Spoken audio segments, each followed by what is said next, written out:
house or ask the Virgin for a favor.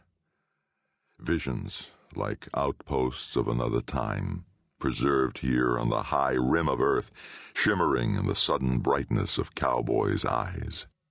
Cowboy pushes the machine to the max, redlining the scales on the dashboard. Flying at night is the thing he does best. The engine whine echoes from the trees, the hills. Wind gusts through the open windows, bringing the sharp smell of pine.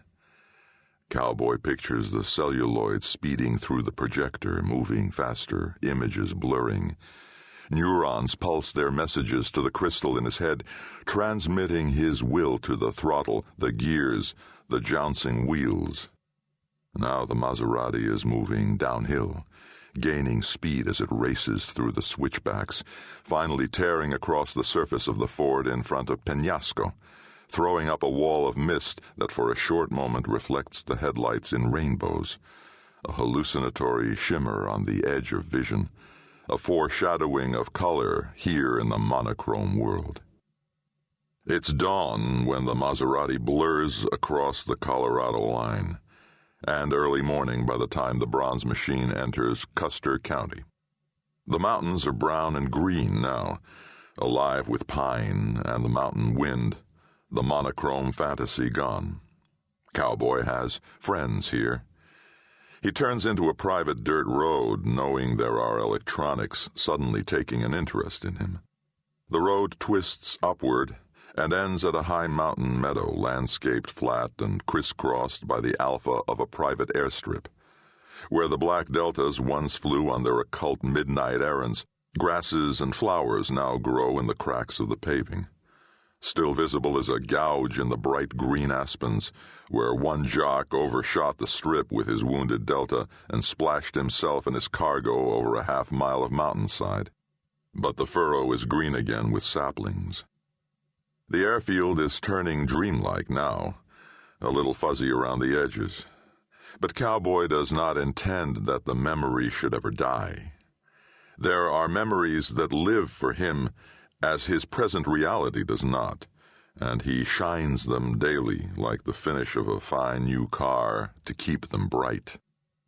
For 11 generations, Cowboy's ancestors farmed an area of southeastern New Mexico, living as dots on a featureless red plain as different from the world of the Sangre de Cristos as is the Ukraine from Peru.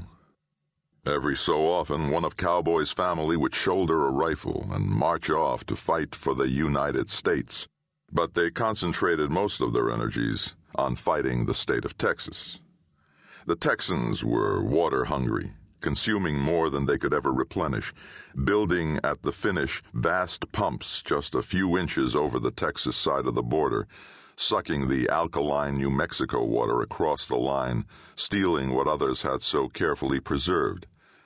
Cowboy's people fought them, holding on to what they could until the last pump rattled dry and the dusty red earth rose on the wind and turned the world into a sandblasting hurricane. Cowboy remembers his days in the Dust Bowl, living at his uncle's ranch after his father broke himself trying to hang on, existing inside a gray assortment of bleached planks on the edge of the desert the Texans had made, a place where red earth drifted inches deep behind the door whenever the wind blew, and days passed without seeing the sun as anything brighter than a ruddy, warm vagueness behind the scouring sand. Farming was impossible, and the family ran cattle instead, an occupation only slightly less precarious. The nearest town bragged about the number of churches it had, and Cowboy was raised in one of them, watching the congregation grow bleaker week by week, their skin turning gray, their eyes ever more desperate as they asked the Lord to forgive whatever sin had led them to this cleansing. Texans, once the enemy, wandered through on their way to somewhere else, living in cardboard boxes, in old automobiles that sat on blocks and had long ago lost their paint to the sand. The Rock War came and went, and things got harder.